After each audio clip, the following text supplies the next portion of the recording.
अस्सलाम वालेकुम। प्रोग्राम तकरार के साथ मैं हूं इमरान सनाउल्लाह। वफाकी हुकूमत FIA के जरिए ममनुआ फंडिंग केस की तहकीकात करा रही है और पाकिस्तान तहरीक इंसाफ के खिलाफ कुछ बड़ा ढूंढने की कोशिश कर रही है।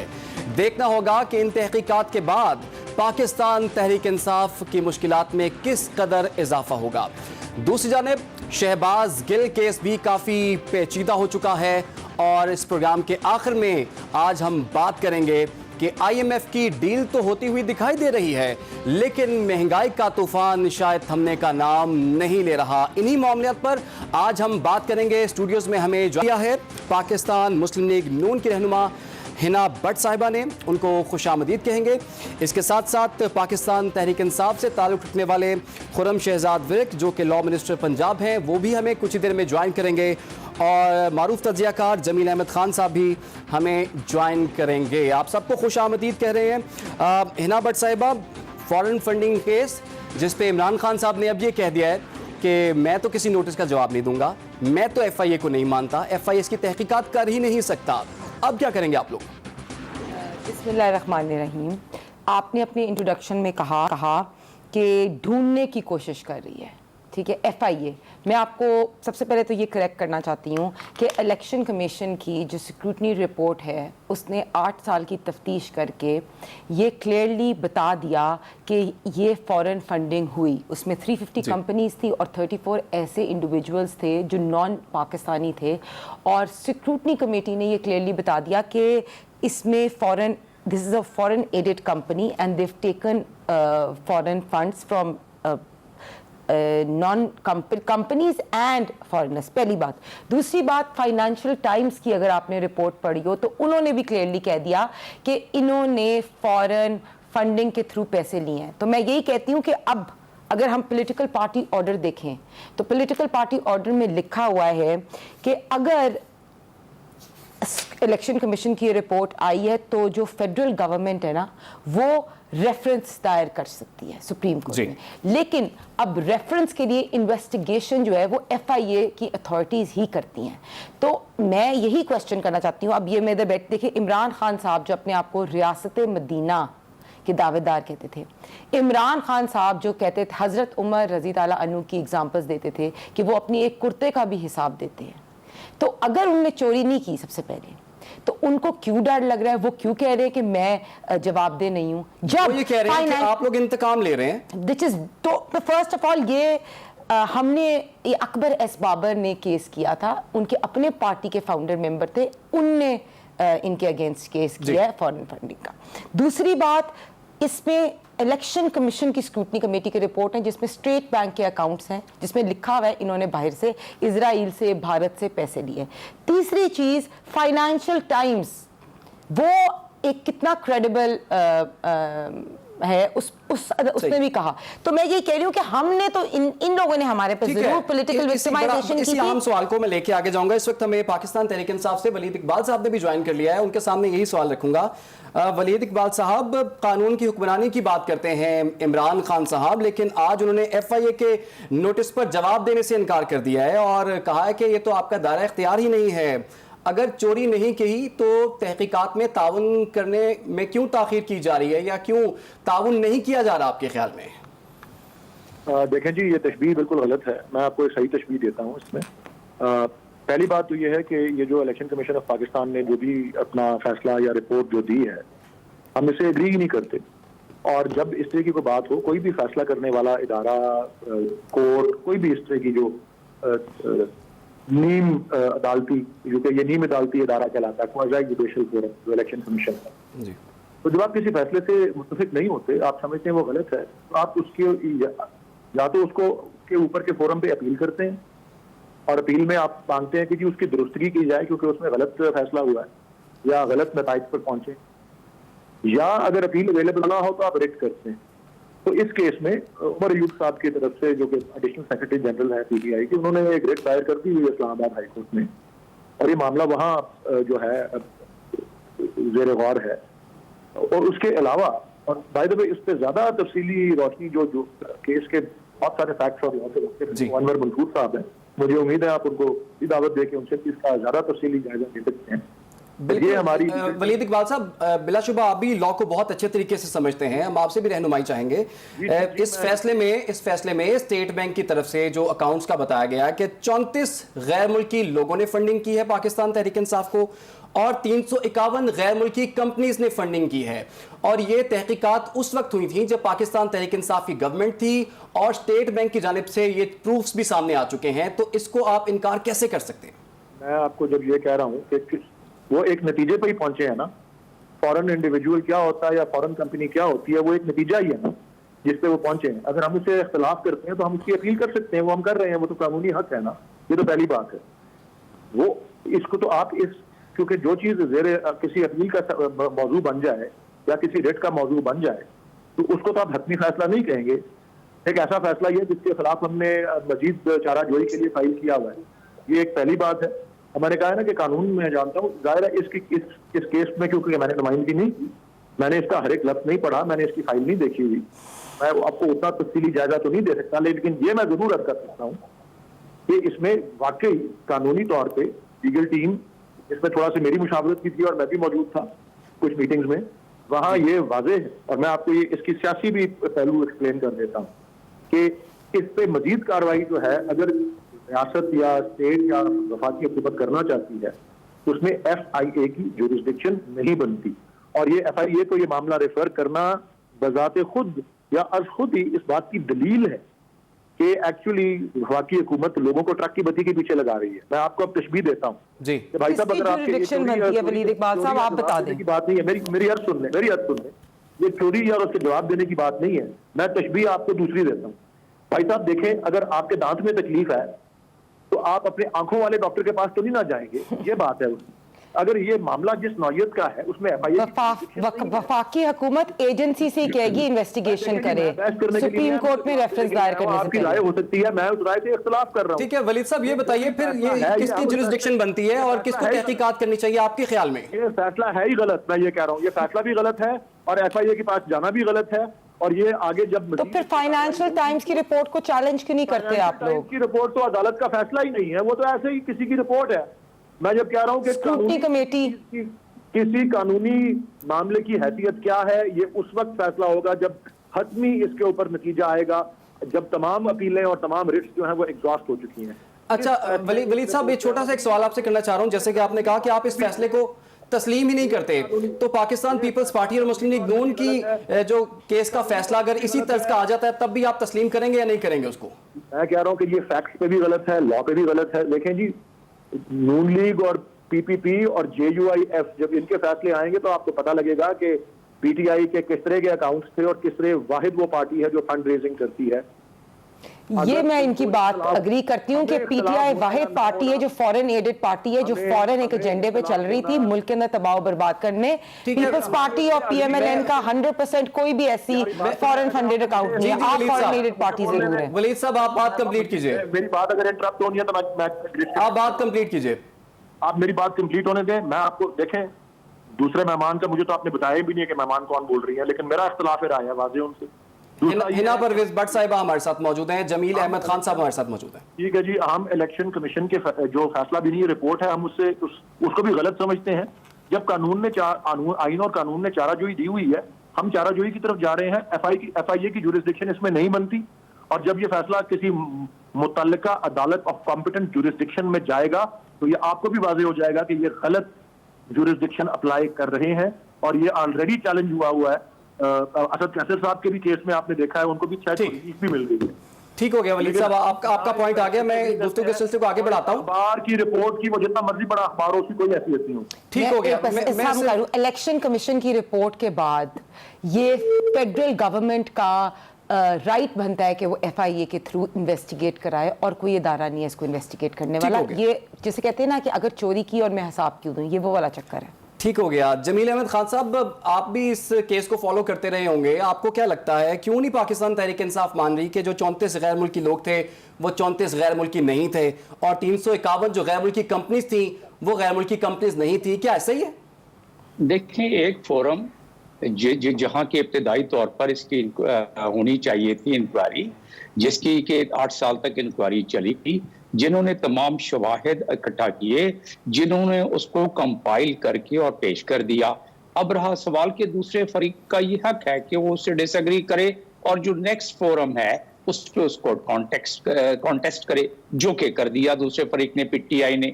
तो अब रहा सवाल कि अगर हम यहाँ बैठकर सिर्फ हम ये गुफ्तगू कर सकते हैं कि जो स्टेट बैंक की डॉक्यूमेंट्री प्रूफ है या जो बैंक की डॉक्यूमेंट्री प्रूफ है, उसको किसी भी सूरत में, चाहे वो इस मामले में फॉरेन फंडिंग को जो हम कह रहे हैं, फॉरेन फंडिंग हो या कुछ और हो, तो अगर हम इसकी बात कर रहे हैं और इसमें अगर उन्होंने डॉक्यूमेंट्री प्रूफ आ गए हैं कुछ, उसको उसका एविडेंशरी वैल्यू उसकी क्या हो सकती है कोरॉबरेशन के साथ, वो तो आगे जाके मजीद इस पर जब तफ्तीश होगी या जब प्रोसीडिंग्स होगी तो मजीद बात इस पे ज्यादा मुस्तहकम कोर्ट के जो एडमिटेबल या एडमिसिबल एविडेंस है वो बन सकता है।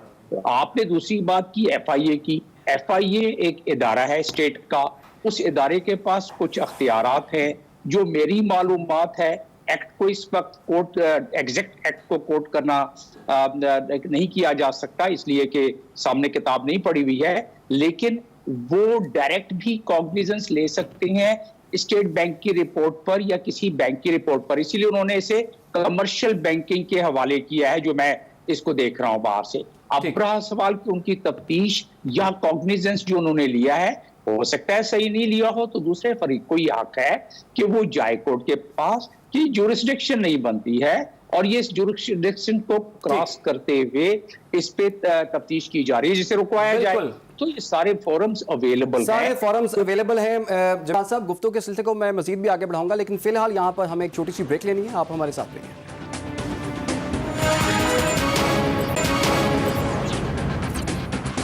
Welcome back. गुफ्तगू के सिलसिले को आगे बढ़ाते हैं। इस वक्त हमें ज्वाइन कर लिया है खुर्रम शहजाद वरिक साहब, जो कि लॉ मिनिस्टर पंजाब हैं, पाकिस्तान तहरीक इंसाफ से ताल्लुक़ है। तो खुर्रम शहजाद साहब, इमरान खान साहब ने एफआईए का नोटिस का जवाब देने से इनकार ही कर दिया है।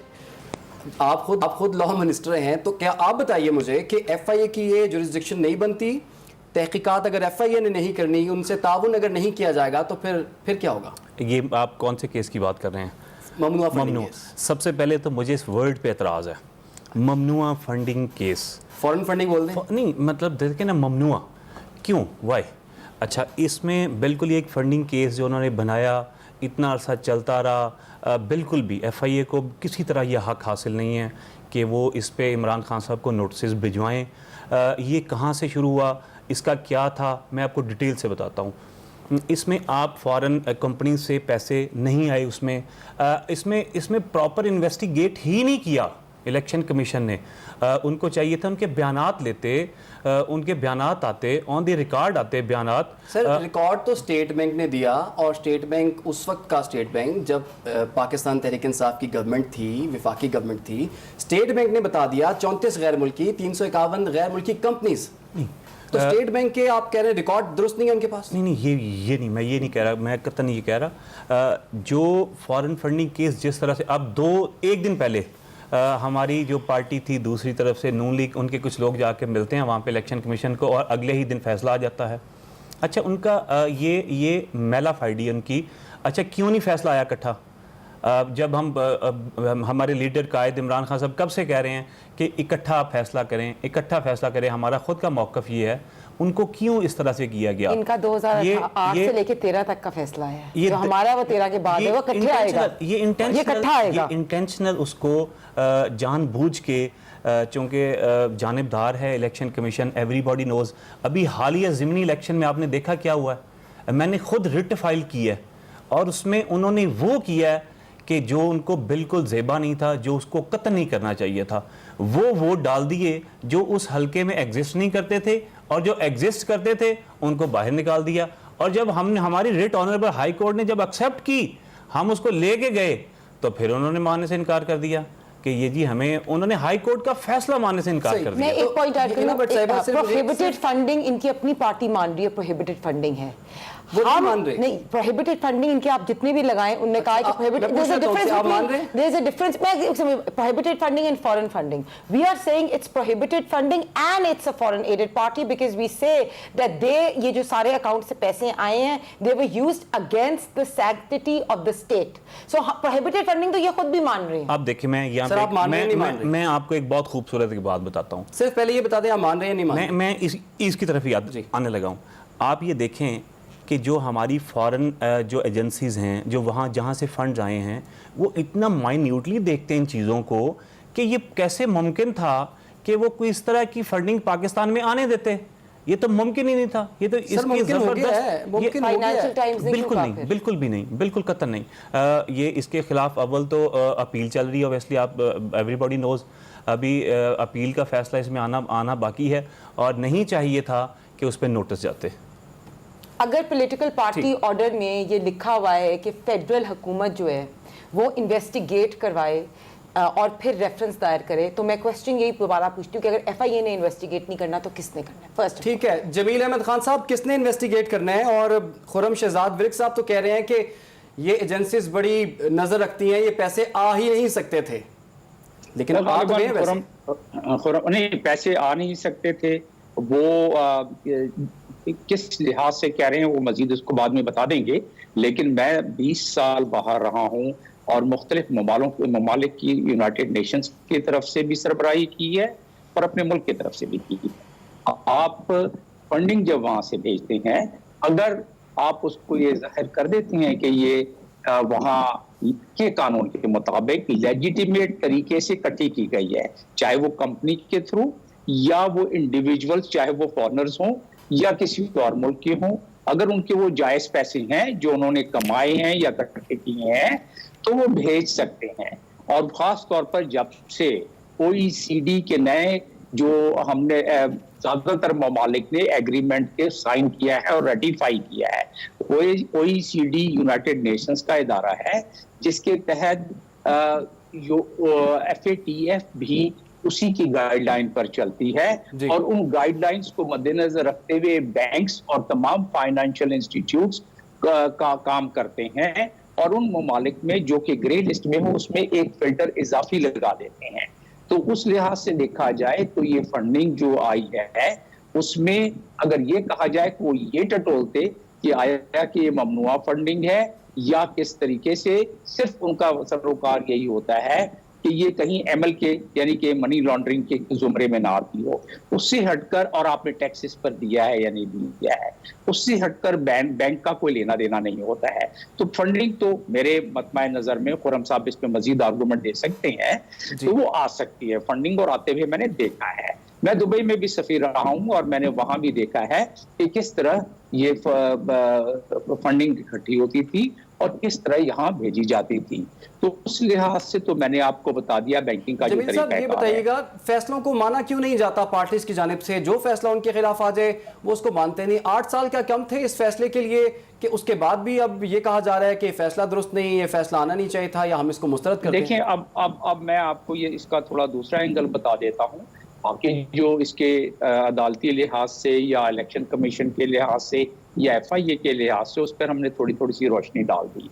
अब मैं आपको बता दूं कि जो हमारे इस मुल्क में जो हालात रहे हैं, जिस तरीके से कानून को इस्तेमाल और कानून को हमने मिसयूज किया है, उस लिहाज से ये वसवसे न सिर्फ सियासी जमातों के उसमें बल्कि अवाम के जहनों और दिलों में भी वसवसे हैं। अब रहा सवाल ये कि इन वसवसों को देखते हुए क्या हम अपने तमाम इदारों को बंद कर दें, क्या हम उनसे काम ना लें? देखिए, उनसे काम तो हमने लेना है। अब एक और इसका पहलू देख लें आप, क्योंकि मैंने तो यहाँ आपको सिर्फ तज्जिया देना है, बाकी सियासतदान उसको सियासी तौर पर जिस तरह भी डिस्कस करें। वो एक इसका पहलू ये है कि जितने हमारे पहले इससे मामलात होते रहे उसमें कसीर तादाद में थोड़ी सी विक्टिमाइजेशन भी होती रही है। भुट्टो का केस ले लें, कोर्ट्स मानती हैं, इसी तरह और बहुत सारी केसेस हैं जिसकी मैं मिसाल और आपके जहन में भी मिसाल होगी। लेकिन सबसे अहम और मसला सबसे आड़े ये आ जाता है कि जहां आपके पास डॉक्यूमेंट्री एविडेंस आ जाए तो डॉक्यूमेंट्री एविडेंस को हुकूमती इदारों का ये हक होता है दिए हुए मरवजा कानून के मुताबिक, जैसे FIA एक्ट है, जैसे हमारे PPC है, जैसे तो उसके मुताबिक वो उसको प्रोसीड कर सकते हैं। जैसा कि मैंने पहले कहा कि अगर किसी फरीक को एग्रीव्ड पार्टी को अगर उस पर एतराज है तो फोरम्स अवेलेबल हैं। फोरम्स अवेलेबल हैं। जमील साहब, मैं गुफ्तगू के सिलसिले को आगे बढ़ा लेता हूँ। हिना परवेज भट्ट साहिबा, तोशा खाना केस, ममनुआ funding case, Shahbaz Gill case, दीगर पर्चे, इतना सब कुछ आपने पाकिस्तान तहरीक इंसाफ के खिलाफ इतने महाज खोल दिए हैं, आप सियासी मैदान में उनका मुकाबला क्यों नहीं कर लेते? ये सवाल आपके सामने रखेंगे, लेकिन उससे पहले हम लेनी है छोटी सी ब्रेक। आप लोग हमारे साथ रहिए।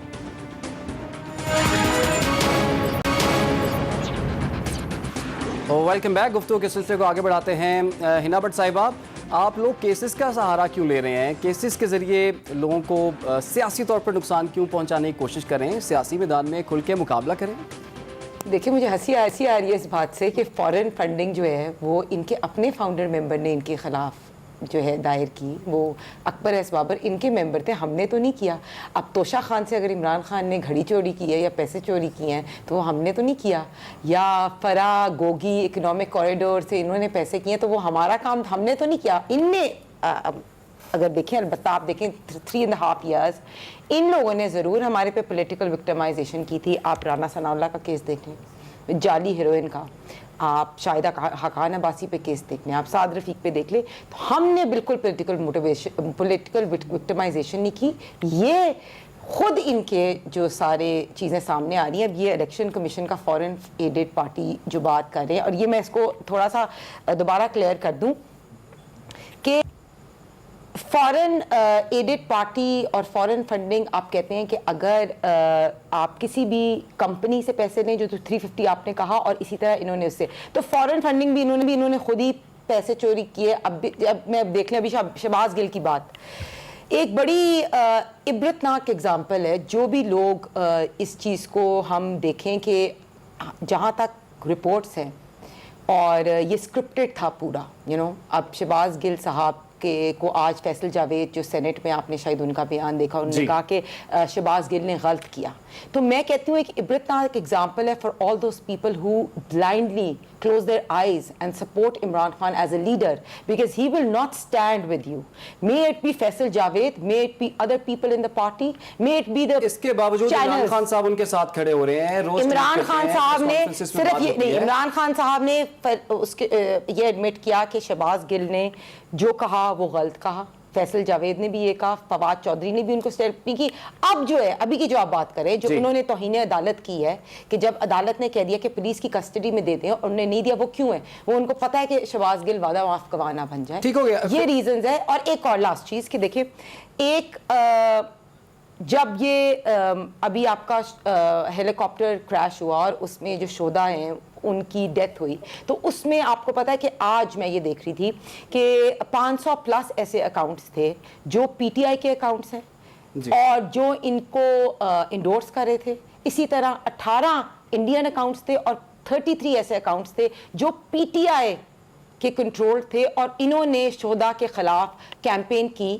अब आपने शहबाज गिल का देख लिया, इसमें आपने बिल्कुल ठीक कहा, कोई दो राय नहीं है, जो हुआ गलत हुआ। लेकिन खुर्रम शहजाद साहब, आप ये बताइए, शहबाज गिल साहब ने जो कहा था, आप भी कहते हैं उन्होंने गलत कहा, उन्हें सजा मिलनी चाहिए? पहले तो मैं वो जो आपका सवाल था, मैं जवाब सुनना चाहता था कि क्या आता है कि आप सियासी मैदान में मुकाबला करें पाकिस्तान तहरीक इंसाफ के साथ, आप दूसरी तरफ चले गए हैं, पॉलिटिकल विक्टिमाइज़ कर रहे हैं आप उनका, मतलब हमारे कारकुनान को, हमारे लीडरान को। तो मेरी ख्वाहिश थी कि शायद मैं उसके बारे में कोई अच्छा जवाब सुनता। तो शहबाज गिल साहब का जो बयान है उसको डिस्टॉर्ट और मैं समझता हूँ मिसस्टेट किया गया है काफ़ी हद तक। उनका बयान वो नहीं है। सिर्फ इतना बता दें, उन्होंने ठीक का गलत का आप मजम्मत करते हैं? ऑब्वियसली एक बयान जो बंदा देता है उसके बारे में उससे ही पूछा जा सकता है। सर, आपने सुना वो बयान? मैंने बिल्कुल, ये ना कहिएगा आपने नहीं सुना। नहीं, मैंने बिल्कुल मैंने वो मुकम्मल नहीं सुना, क्योंकि आजकल इस पे बहुत ज़्यादा एडिटिंग हो के आ रही है। आप नवाज शरीफ साहब की ऐसी ऐसी बातें सुनेंगे कि जो हम शायद सुन ही नहीं सकते कि शायद उन्होंने ऐसी बातें की हों। ये तो उनसे पूछा जाएगा, उनसे बात की जाएगी। अभी केस हो रहा है, केस चल रहा है, हकाइक सामने आएंगे इंशाल्लाह ताला, जैसा वो कि तो पहले एक भी क्लिप आए। है, वो सबने सुना हुआ है और आपने भी यकीनन सुना होगा। वो हम समझ सकते हैं आपकी शायद मजबूरी हो सकती है, लेकिन मैं आपको ये कह रहा हूँ कि ये वो क्लिप इस तरह से चलाया जा रहा है ये मीडिया के ऊपर, जो हमारा हाथ में मोबाइल होता है उसमें कभी कुछ चल रहा होता है। मैंने मुख्तलिफ बयानात उस पर सुने, तो मैं हैरान था कि ये बयान किधर से किधर को जा रहा है। आपने फैसल जावेद की आज देखी? जी मैंने देखी है। उन्होंने कहा उन्होंने बहुत बड़ी गलती की है और सियासी मैदान में मेरी बात सुनी, शहबाज गिल को हमने तो नहीं कहा, आपने खुद ही कहा है और खुद ही विक्टिमाइज कर रहे हैं शहबाज गिल को। अच्छा जमीला मैं आपके सामने ये सवाल रखूंगा, पाकिस्तान तहरीक इंसाफ एक जानिब तो उससे इजहार लाताल्लुकी कर रही है, दूसरी जानिब पूरी कानूनी मुआवनत भी प्रोवाइड कर रही है। आप क्या समझते हैं कि पाकिस्तान तहरीक इंसाफ को इस तमाम तर मामले से कितना नुकसान आप देख रहे हैं? नहीं, इसमें मेरी ज़ाती तजज़िये में और राय में ये है कि ये 6 दिन के बाद मजम्मत करना वो मध्यम सी बात होती है। इसकी इतनी ज़्यादा इसकी सीरियसनेस थी इस बयान की कि इसकी उसी लम्हे मजम्मत की जाती, और हमने मजम्मत की दूसरे चैनल पर भी बैठ कर इस बात को, और क्योंकि मैंने लाइव सुना था इसलिए मुझे ज़्यादा इसमें, या मुझे जैसे बहुत सारे लाखों लोगों ने लाइव सुना था, मुझे ये भी इल्म है कि आपके टेलीविजन स्टेशन पे एक डिले स्विच होता है। अगर वो एक आध मिनट की बात होती तो डिले स्विच को दबा दिया जाता और शायद वो बात खत्म हो जाती, लेकिन अगर वो 15 मिनट तक चले और 20 मिनट तक चले तो उसमें जरा मुश्किल हो जाता है उसको जस्टिफाई करना। और बात यह है कि मैं तो जिन जिन ममालिक में मैंने मेरी तैनाती रही है, चाहे वो अक़वाम मुत्तहिदा की तरफ से या अपने मुल्क की तरफ से, मैंने किसी मुल्क में भी ना देखा है ना पढ़ा है कि इस किस्म के बयान जिसमें कि अपने एक जिस इदारे की हमने आबियारी की है, जिस इदारे को हमने अपने टैक्स दे के और जिस इदारों को हमने एक फख्र का मुकाम बनाया है, उस इदारे में अगर हम कोई ऐसा इब्हाम पैदा करना शुरू करें जिससे कि जिस तरह कहा जा रहा है कि म्यूटनी का एहतमाल हो सकता है, तो वो MPML जिसको कहते हैं पाकिस्तान मिलिट्री एक्ट, उसके तहत भी आ जाता है। और वो मुल्की कवानीन जो सेक्शन लगाए हैं, जाहिर है हमारे कानून के यहाँ वजीर बैठे हुए हैं, वो उस पर ज्यादा रोशनी डाल सकेंगे कि जो PPC के सेक्शन 121 से लेके आगे तक लगाए गए हैं वो सही लगाए हैं या गलत। अगर गलत लगाए हैं तो कोर्ट उसका फैसला कर देगी। लेकिन बहरहाल ये बात अगर नेशनल लिहाज से देखा जाए तो एक वाहिद इदारा जो कि बच गया है और जिस पर के दुनिया में जिसके बारे में हर जगह वो अपनी सबकत लेके जाती है मुकाबलों में, उसके बारे में अगर इस किस्म की बातें की जाएं, ये दुरुस्त है कि PTI के फॉलोअर्स बहुत सारे रिटायर्ड फौजी हैं, ये दुरुस्त है कि PTI के लिए नर्म गोशा रखते होंगे, लेकिन ये बात कर देना ये मैं समझता हूँ गैर मुनासिब है। और 6 दिन के बाद इसकी मजम्मत करना आप कुछ कहना चाह रहे हैं? अब देखें कि दो तरह की तजावीज़ मतलब आई यहाँ पे अभी भी सामने जो बात हुई, ऐसा नहीं होना चाहिए। आपने माजी में एक बयान सुना होगा मियां मोहम्मद नवाज शरीफ साहब का, उन्होंने हमारे सिपा सलार के ख़िलाफ़ नाम लेकर किस तरह से गुफ्तगू की। आपने वो बयान सुने होंगे मरियम नवाज़ के कि उन्होंने डायरेक्ट नाम लेकर किस तरह से बात की। आपने यकीनन ख्वाजा आसिफ साहब की भी वो यकीनन वो असेंबली में जिस तरह से बोले, और आपने यकीनन दीगर जो मुस्लिम लीग नून के जो लीडरान इनके बयानात सुने होंगे, तो वो कितने अजीब बयानात थे। हमने कहा ये उन्होंने किसी के बारे में, शहबाज ने किसी के बारे में जिस तरह से उसको पेश कर दिया गया, ने कभी शोधा की फैमिलीज पे अटैक नहीं किया, गवर्नमेंट में आते हैं। आर्मी की एज इंस्टीट्यूशन म्यूचुअली कॉज करने की कोशिश की कि मैडम यास्मीन राशिद ने क्या किया था। उस औरत ने कैंसर की वो मरीज हैं, उनको किस तरह से मारा पीटा गया, क्या किया था उन्होंने, हमने 25 मई को क्या किया था हम लोगों ने। ऐसे कहा था कि हम खूनी मार्च करेंगे, इमरान खान ने कहा था कि लोगों के पास एम्यूनिशन है, ये हुआ था। हमने क्या किया? ठीक है,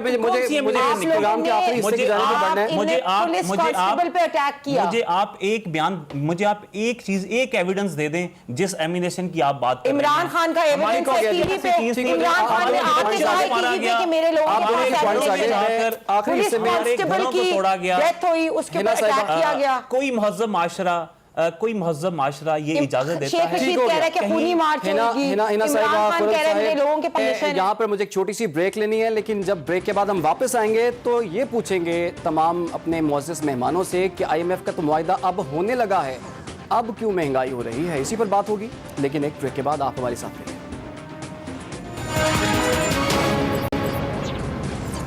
वेलकम बैक। और ब्रेक में जाने से पहले हम बात कर रहे थे कि IMF से मुआहिदा होने को है, लेकिन अभी भी लोगों को यही लग रहा है कि मुश्किल वक्त जो है वो भी ख़त्म नहीं हुआ। तो हिना साहिबा, इतने महीनों से यही कहा जा रहा था कि बस एक मरतबा IMF का मुआहिदा होने दें, फिर देखें दूध की नहरें बहती हैं। पेट्रोल की कीमतें आपने कम करने की बजाय फिर बढ़ा दी हैं, और आगे भी वो कह रहे हैं लेवी भी लगाने वाले हैं। तो ऐसा क्यों कर रहे हैं आप लोग, और इससे क्या मिलेगा आपको?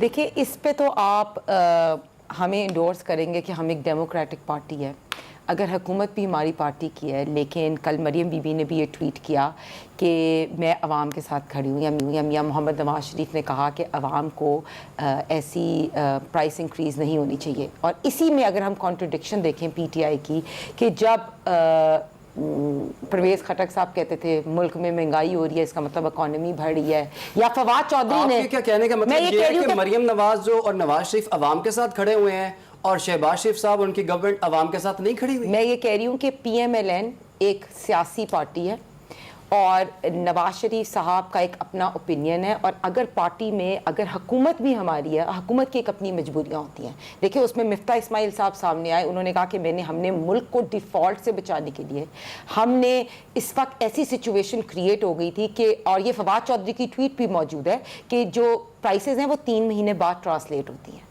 तो एक तरफ हुकूमत की मजबूरियाँ होती हैं, एक तरफ आपने पाकिस्तान को डिफ़ॉल्ट से बचाना है, एक तरफ IMF के साथ आपका हुकूमत, इन जो PTI ने ही IMF से एग्रीमेंट किया था जिस पे इन लोगों ने सब्सिडी ख़त्म करने की बात की थी। तो हुकूमत की अपनी मजबूरियाँ हैं। लेकिन दूसरी तरफ आप ये देखें कि एज़ अ पार्टी अगर मियाँ मोहम्मद नवाज शरीफ साहब या मरियम बीबी ने कहा ये बात, हमारे में तो इतने गट्स है कि हम आके कह सकते हैं कि अच्छा हम अवाम के साथ खड़े हैं। इन लोगों ने तो जब प्राइसेस नहीं देखे, इन लोग फैसल वाडा की आप देखें बयान मौजूद है कि 200 रुपये भी पेट्रोल की प्राइस करते हैं।